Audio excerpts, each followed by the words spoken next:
Well, no need to introduce my guest, of course. You just heard the Hucklebuck, and it's absolutely brilliant to be joined in the studio by Brendan Bowyer. First of all, Brendan, many thanks for coming in. This is something I wanted to do for a long time, and it's great to have you here. And you're looking absolutely brilliant at the moment. Matt, first of all, thank you. It's a pleasure, really, always to be at WLR, anything connected with Waterford. I'm always delighted. I met you here briefly about 2, 3, 4 years ago with the late great Val Doonigan. You were made a Freeman of the city. That was a fantastic occasion. That was 2011 in June, really. It was an extra honour for me to be with Val as well. You know, I remember when we were younger, we went to London and Val had us as guests. I thought it was at his actual show, but it was the show, but it was a dress rehearsal, and we were at it, and so it was I remember I said that night Van had it on his show. Well, I suppose technically he did, you know, but he came to see us in one of the Irish ballrooms at that time as well. But it was an honour because Val had it tough, you know. He had a group here in town, the Travellers, the 4 Travellers maybe, or the 3 Travellers. But when he got to the BBC, he was doing arrangements for other people, and he played the guitar, which he did very well. And it was a hard, it was amazing. He actually humorously describes that his overnight success was because he recorded Walk Tall, which went to number 1, and he said it was like going from, how did he say, Scottish club, Hamilton Academicals to Manchester United overnight, you know, so... But he was there a long time before it happened, you know, so... Fantastic story. It all started for you down in South Parade. That's where you were born, wasn't it, Brendan? Well, I was in William Street, actually, William you know, Street, and it was one of the end houses there on the terrace before. The 3 ships wouldn't have been there, you know. And I remember as a young fellow, like 1 or 2 playing in the park, and there was turf. It was during the war, you know. So about 1940, I was still there. My father then got an improvement in position in Limerick, and we went up to Limerick for about 10 years, for the 40s, and came back here in 1950. Mm-hmm. The Stanley, of course. He was an extraordinary man, wasn't he, you know? He was. He played a great part in the local scene musically, my father, you know. He was... The Light Opera Festival, of course, he'd be remembered for more than... They brought grand opera in, of course, at times also. Mm-hmm. Did you work in the paper mills, Brendan? I did. I did. Mm-hmm. It was the paper mill, and grand fond memories, and a lot of friends, and still meet people that, you know, even though the circle is getting thinner as we all get on in years. The paper mills was funny. I think I was getting I was on the wages department there, and I was getting about £3.17 and 6, I think it was. You know, but when we started playing with the band, we get a few gigs, maybe at Mooncoin or, you know, nearby in places. We'd make a £5 each for the night. So we were kind of saying, my gosh, we're getting a £5 for Mooncoin, and I said, I'm all week slaving in there for that. We had Des Manahan here a while ago, and he was talking about his band, the Rhythm Kings. You used to do a kind of few numbers with the Rhythm Kings then at one stage, Brendan. I did. You know, I was... it was just Des kind of started me off, really, singing, you know. I was always part of choirs and everything like that, but in Limerick and in Waterford, you know, in the Dominican, my father came back first. And I never thought of going... Elvis, I suppose, was the one that started me, really, because I was really fascinated and taken with Elvis, yeah. And your first number 1 hit would have been Kiss Me Quick, wasn't it? That was the first number 1, yeah, that was an Elvis kind of a song, like, you know. Yeah, there's a funny story about that too, Matt. Our manager, TJ Byrne, was great for drumming up publicity, you know, and he got an article in the Herald or the Press at the time, whatever it was, and he said Elvis was going to sue Brendan for Kiss Me Quick, you know. and I remember my poor mother, she said, God, hasn't Elvis enough, you know. But actually, when later I did meet Elvis, I said, I did record one of your numbers one time. Not only did he not remember himself recording it, never heard of me recording it, obviously. Right, yeah. How did the Roy Shaw Band, how did you form the band, Brendan? Yeah, the nucleus of the band was there before myself and Eddie Sullivan came in.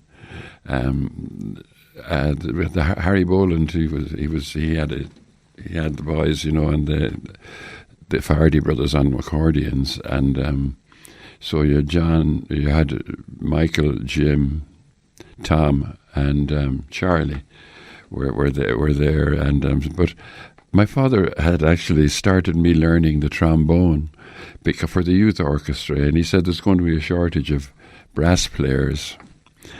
It was true what he said, because later, of course, now with keyboards and everything, all that is out the door, except if you're in a philharmonic or something.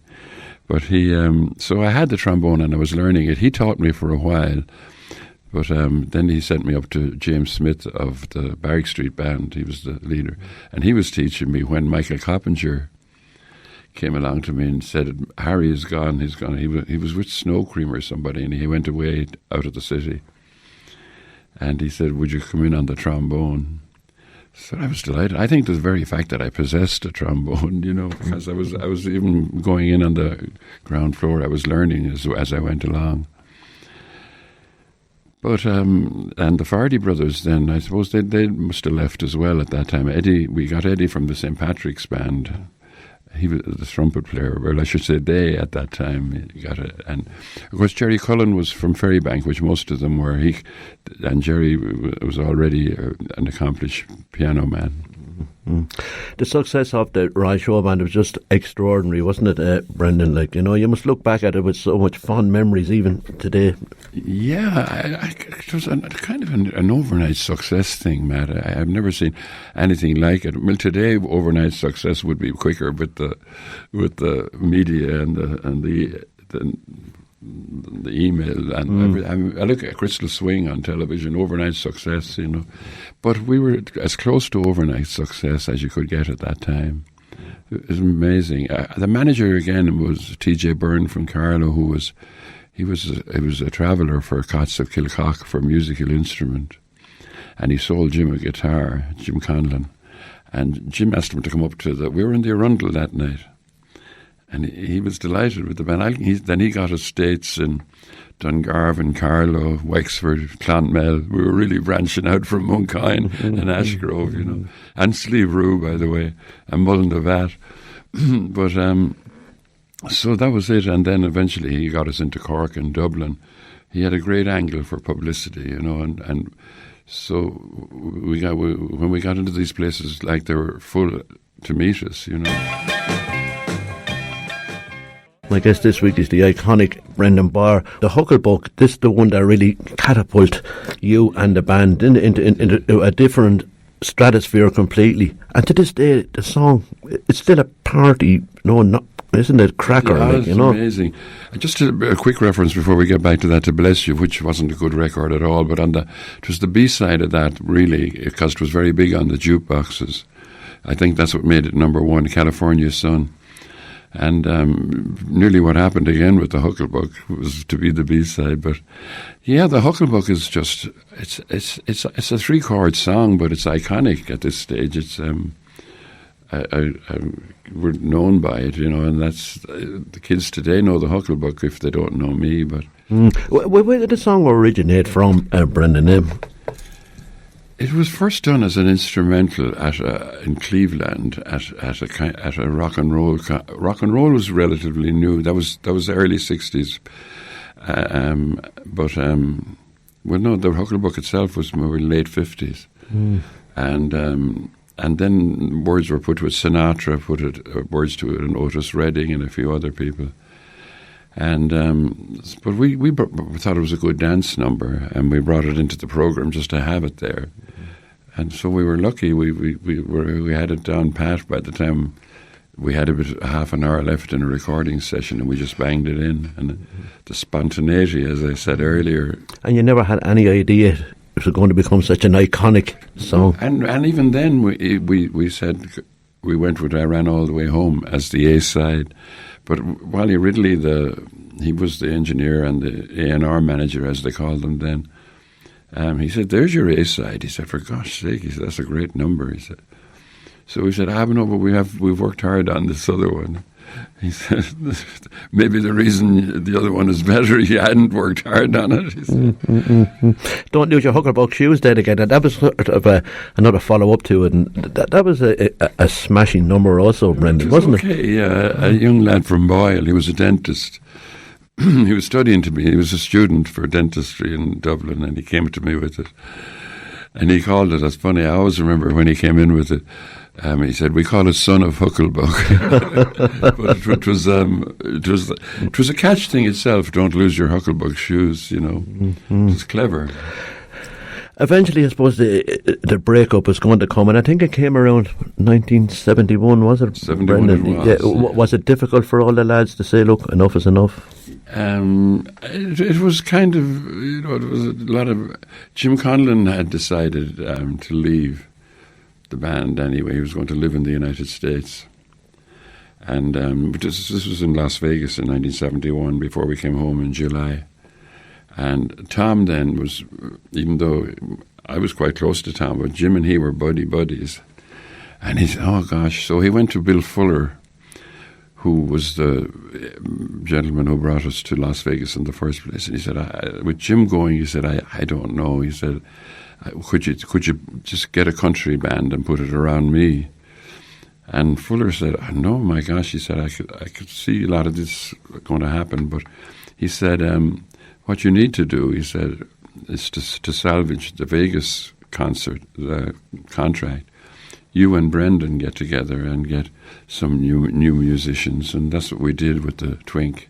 Mm. A lot of them actually did well individually afterwards, you know, like Paddy Cole and Twink. Twink was the lead vocalist, very talented young lady, very unpredictable, but she's very talented. And of course, Dave Cody was. I was going to say Dave, and he's still there. A great singer. Yeah. And when Dave went out on his own afterwards in Las Vegas and did very nicely. And he's still there, which is incredible, isn't it? He's not in music anymore now. Oh, is he not? Yeah. So I don't. DJ Curtin came in and replaced Dave with Tom. Not with Tom, was unfortunately was gone, but just after that, yeah. My guest this week is Brendan Bowyer.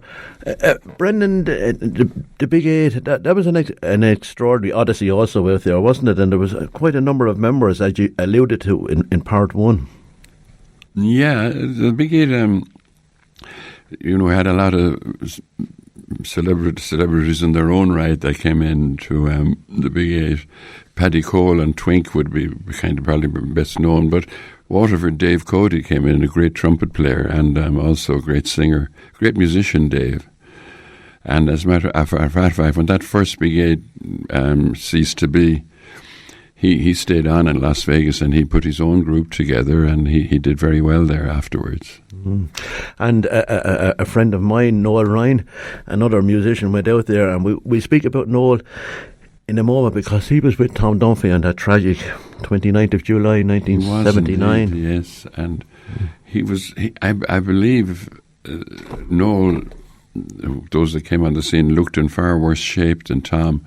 Tom just broke his neck and he wasn't really marked, you know. Noel had a lot of stuff going on, but he was concussed and unconscious in the hospital, you know, in Longford. They brought him back to Longford.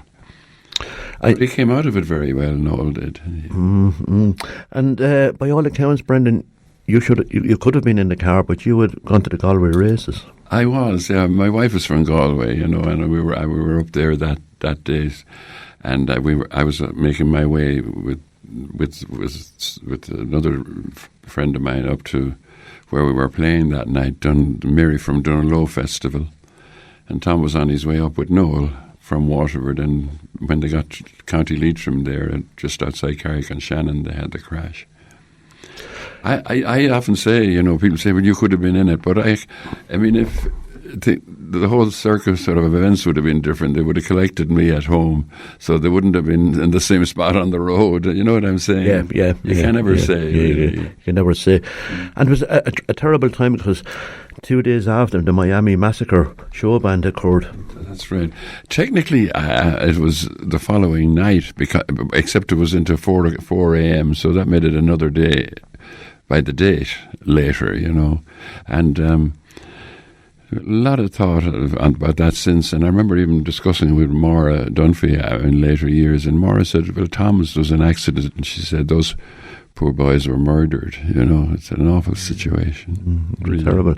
And show band stopped really going to the north, didn't they, after that, Brendan? Yeah, that kind of, we had stopped long before that. You know, of course, we were in Las Vegas 6 months of the year at that time anyway, so we didn't need it, but it wasn't worth your while. Anything could happen on the road, you know. Was Las Vegas good to you? I think life got a little bit mixed for you over there, didn't it, Brendan? You mean which? Your family was born there. Well, no, all my family, actually, my wife, as I said, was from Galway, but Brendan, Aisling and Clodagh, they were all born in Galway. Oh, were they? It was funny. They may have been conceived in the United States. Right, yeah. We would come home for 6 months of the year, you know, at one early on, which we did. Did your son get deeply involved in tennis, I think, was it? Yes, he won the Irish Junior Championship, I think, in 1986, one of those times we were at home. But he came home specially to play in that, and he did, and became part of his life afterwards, tennis. He grew up with Andre Agassi, you know, in Las Vegas, but he wasn't in the same, obviously. But he won a few satellite tournaments, and he won the Utah Open once. But now he looks after a club, a tennis golf club in Salt Lake City. He's the director of golf and tennis now. He plays golf, but you know, it wouldn't be his forte. Tennis is the thing, and he does the business side of the club there as well. Cottonwood Country Club. And Aisling, of course, performs, which it has been doing so for the past number of years, hasn't she, Brendan? You know, she has. You know, we stayed about during the 80s. We stayed out in Las Vegas. We came home to do a few summer holidays in summer terms in Clontarf Castle, but after that we stayed out there all together. And a lot of that was also due to the fact that for the children, there were changing schools, and back and forward was hard on them, you know, at least get it one way or another. And there was another contributory fact: the actual show band scene had dwindled, you know, all the other attractions that came in at that time. So it was easy for us to stay out there. But Brendan came home specially to play in the Irish Championship in '86. Aisling has been great to you, hasn't she? She's given you a sort of a new lease of life, I suppose, on the music scene. That's exactly what we were talking about. Sorry, I wandered off there. And she actually had her own show in Las Vegas, Reno, and in Laughlin down the river there in Las Vegas. The Colorado River is nearby. And you know, she was doing well, but she decided to come home to Ireland and help me out along the way, which she did, and does an amazing job, really. Did you like living in America? Obviously, you love it out there, Brendan. Well, you know, like someone said, your home is now in Las Vegas, and I say Las Vegas is where I live, but it's definitely not home. Home is always Waterford, you know. But I live there now. We're no longer in the bright lights, even though some of the boys are living there in different walks of life. Some of the DJ Curtin and Jimmy Conway, Michael Keane.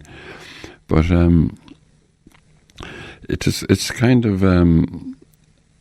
I first of all, the climate has a lot to do with it, you know. But 9 months of the year it is just perfect. 3 months of the year is too hot, you know. Everything is air conditioned and all that, but it's still too hot. But Stella, I thought, would be the one to want to go home first. But she's made over 40 years. She's made a lot of new friends there, you know. And I kind of just knew our own people out there, you know. And I have a few friends myself, but nothing like what Stella does, because she's out and about. But She started coming home now when Aisling started coming home, and we have spent summers in Galway for the last 10 years. Meanwhile, Aisling and I will be doing a few gigs around the country, But she's actually got to home now. She's kind of ready to go. I'd say in a few years we'll come back. Mm-hmm.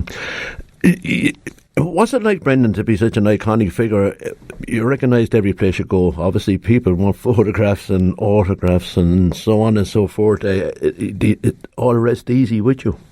Well, there's certain generations do recognise me everywhere we go. There's no question. As I said earlier, also a lot of the younger people wouldn't know me by sight, and but they would know the Hucklebuck, and someone said, instead of saying there's Brendan, they say, oh, there's the Hucklebuck. Yeah, sure. It's not as wild. It was wild in the 60s when you could be on Patrick Street in Cork or O'Connell Street in Dublin or Henry Street there, and it caused a bit of a fuss with the people, But now, any recognition now is kind of, it's nice. There's this kind of, for want of a better word, respect, like this kind of genuine appreciation, and I love that. And there were some critics of the show bands back in the days that were saying they weren't proper musicians and all that sort of thing, and it was unfair because like Rory Gallagher played in a show band and Van Morrison played in a show band and loads of other guys. Brendan, a lot of the brilliant... Jim Conlon in the Royal, yeah, and so Paddy Cole we mentioned. I think I'm very friendly with Bob Geldof. He's kind of noted for saying all show bands are crap, which was wrong. First of all, the Royal came 57, 58, but 59 to 63, you put a spectacle on the stage, for hence the word show band. But as times moved on, like the Beatles came, and the Beatles actually played, when they played before us, they played Relief to us in Liverpool in 62, but they weren't writing their own material at that stage. I'm sure they were, but they weren't playing it to the public. But it changed, and people said, the show bands don't write their songs. I mean, in 1957-58, I used to have a microphone and a tape recorder and listen to Radio Luxembourg, which were putting out popular music, beaming it through London, and I'd listen to the top 20 on a Sunday night, and I'd have the microphone there taping the songs so we could get them and replicate them on the bandstand, and that was what made us so popular. And we had 4 singers in the band, but as time went on, people got used to this, and there were so many show bands. There were about 700, and I'm sure a lot of them were just an accordion and a drum. But what happened, some highly successful also bands like Big Tom and the Mainliners were very highly successful, country and Irish. Absolutely no show whatsoever, but they were great for dancing, and so the younger people, especially in the rural districts of Ireland, took on to these bands. So the show band scene by the mid-60s had tapered a little. Now the really big bands like the Royal would have gone on through the 60s and into the 70s, but nothing like at the pitch and the height they were at in the early 60s. And we here in Waterford, we had so many brilliant show bands. I used to be up in Dublin. My own father, Packy, had an accident. But you see, and we used to spend an awful lot of time in Dublin and Dunleary and that. But you see the Derry Joy show band driving along. You see Don Duggan and the Savoy show band, of course, the Rye show band. We had so many brilliant show bands in Waterford, Brendan, didn't we, Like Denny Corcoran, who wrote the great song City of Music. Denny is no longer with us either. I was a great admirer, but you're right. Yeah, and Don Duggan is a great singer, and the Derry Joys. Derek has gone too, but I remember going to hear them in the Top Hat, actually, in Dublin, that you mentioned. I think you mentioned it. No, they were popular. There's no question. Yeah, Derek was an extraordinary character, wasn't it?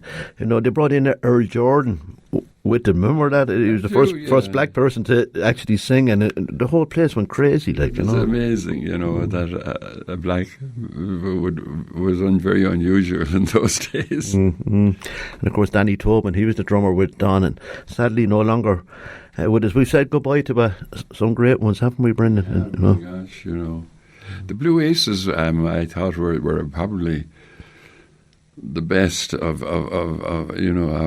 it's hard to, because they're all different in different ways, and so like there were some of them really very good, really. Like Don Duggan was excellent. WLR Imro Local Station of the Year. You're listening to the story of Brendan Bowyer. Brendan, can we go back to 2001 where you released an album, Follow On? You got a great kick out of recording that one, didn't you? I did, and there was some great numbers on it from different artists, Van Morrison, U2, Paul Brady. It was aimed at Irish singer-songwriters, and what really pleased me was Hot Press made it Record of the Month in September 2001, and we did Fairy Tale of New York, Aisling and I, on it as well. So there was a great variety on it, and it was well recorded and as well. And I think I had learned a bit about recording at that stage. I used to go from the dance hall into the studio. I was like a bull in a china shop, just sing out on the top of your voice no matter what you're doing, But I think by the time I was able to make a decent record, that was it, I Don't Like Mondays was on it, actually, wasn't it? Yeah, yeah. Great, that was a great. They got a great sound on that Boomtown. Of course, they had a lot of orchestral work on it as well. But it was a great one. And what else was on that? Van Morrison's Right Side of the Road. Past the Point of Rescue. Yes. That was on it, wasn't it? Hanley, was it? Yeah, Past the Point. Mick Hanley, he wrote that one. And What's Another Year, of course. Johnny Logan. Shea Healy wrote it, yeah. And Johnny Logan sang it, Yeah. It's pity to see Shea, isn't it? He's not in the best of health at the moment, like Shea Healy, but No, he's not.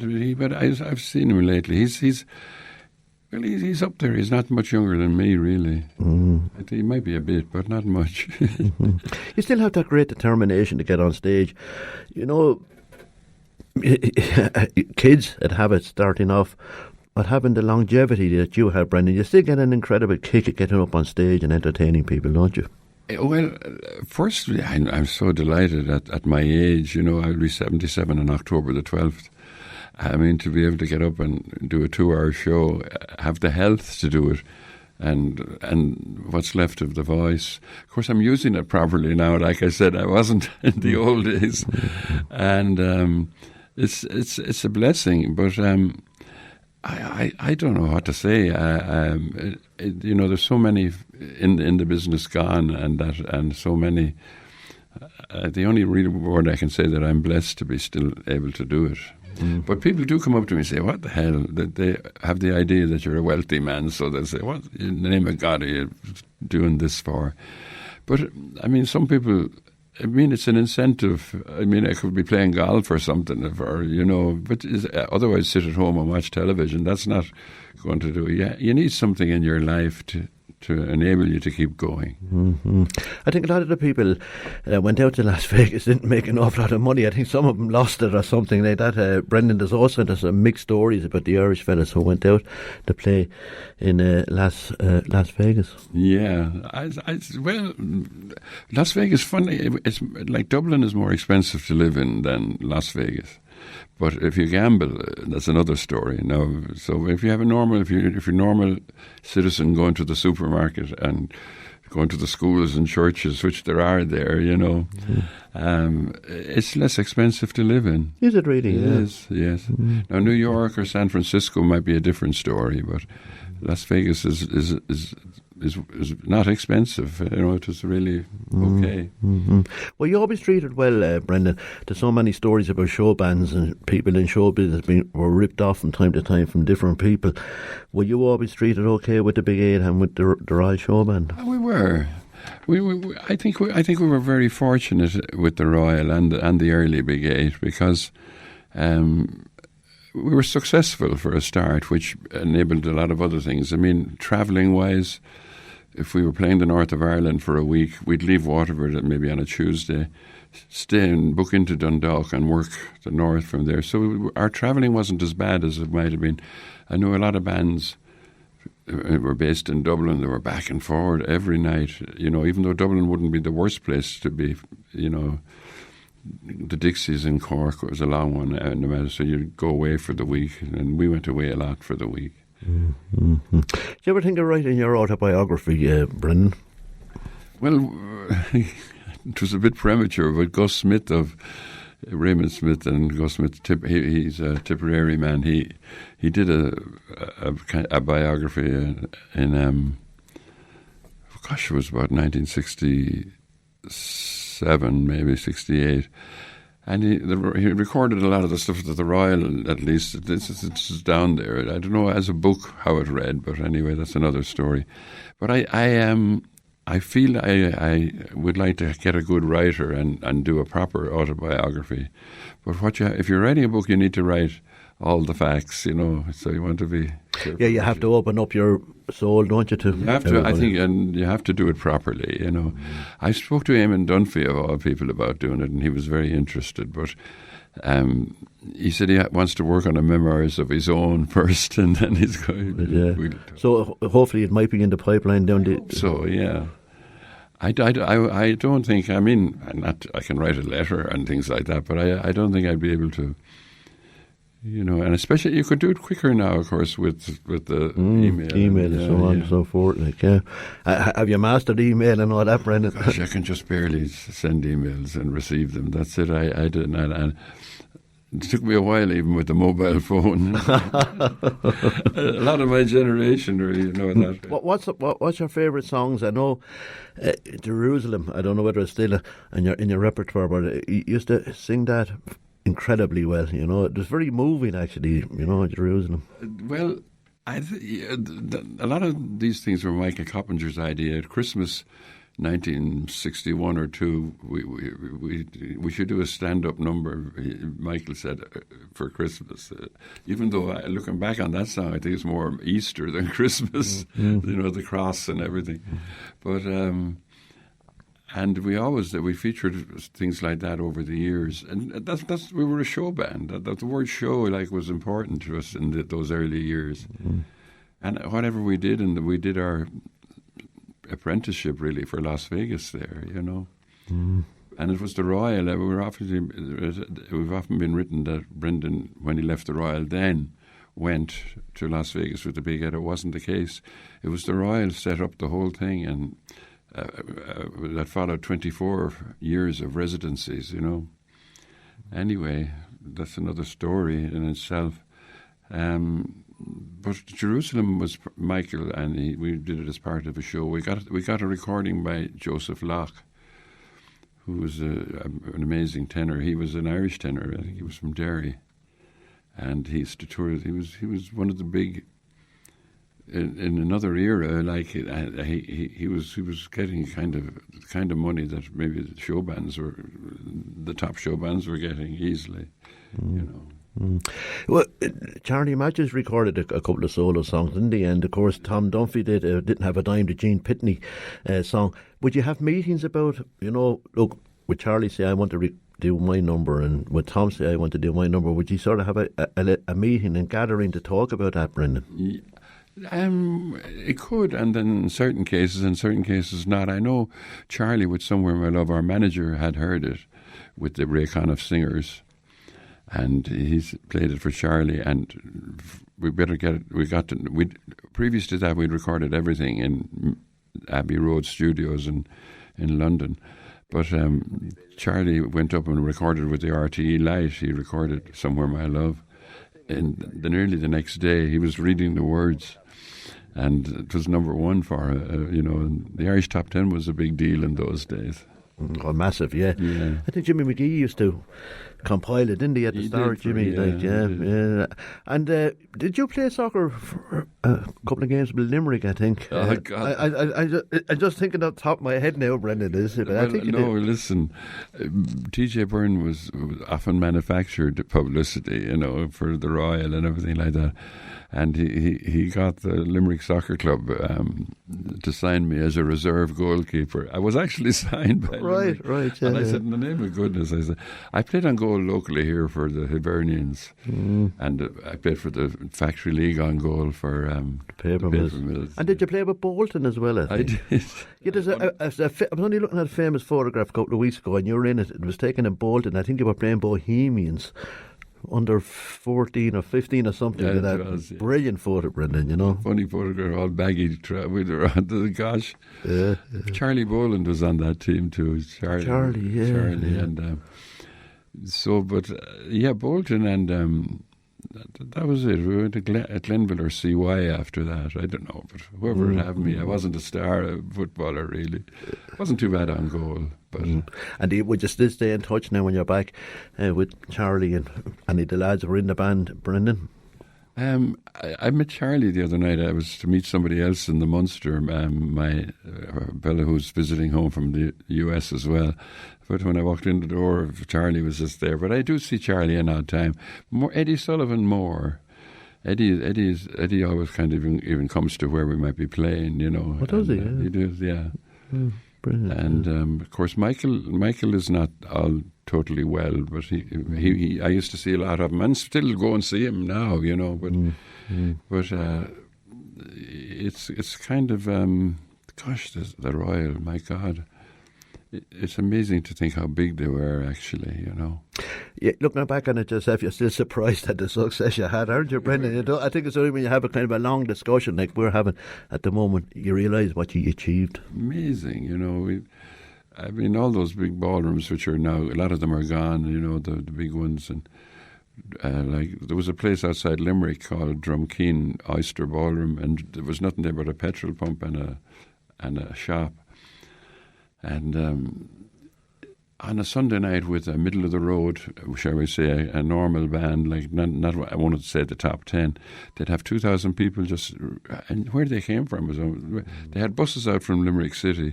Tipperary Town was there, but a bit north. They had a lot of kind of reasonably sized towns just a bit north of it, and Newcastle West and all those to the south of it. But every Sunday night, now if you had the Royal or who would be maybe, or say Big Tom and the Mainliners in later years, they would have 3,000 on a Sunday night, Mm-hmm. Last question, Brendan, was playing the Olympia Ballroom something special when the Royal used to play? Because you'd have to be queuing up, I don't know, half 5 in the evening to get in. Yeah, gosh, I remember the first sign up for the queues. We opened, first notes we played as the Royal after the Harry Bolan Band was September 1957. But later on into St. Patrick's Night, 58, even around Waterford, we had started a buzz going at that stage. And I remember there was a queue to get in. I'd never seen anything like that before for the Olympia, But you had to build up 3-4 weeks before you'd actually do the gig. It was incredible. Even going down to see the lads, it was amazing, Brendan, wasn't it, They were beautiful days, Brendan, weren't they? Sure, gosh. People say, they were done like... Well, there were simpler days too. The whole social attraction in the ballroom of boy meets girl was in the ballroom. Girls didn't even go into a pub I don't think they were actually banned, but they just didn't, Mm-hmm. And it was just amazing that how it came about.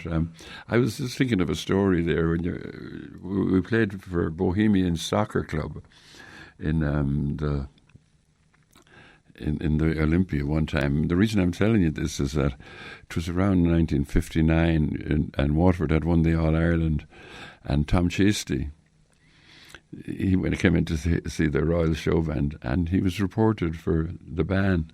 He wouldn't have known Bohemians were running it, and I felt awful about that. I really admired him, Yeah, the infamous band.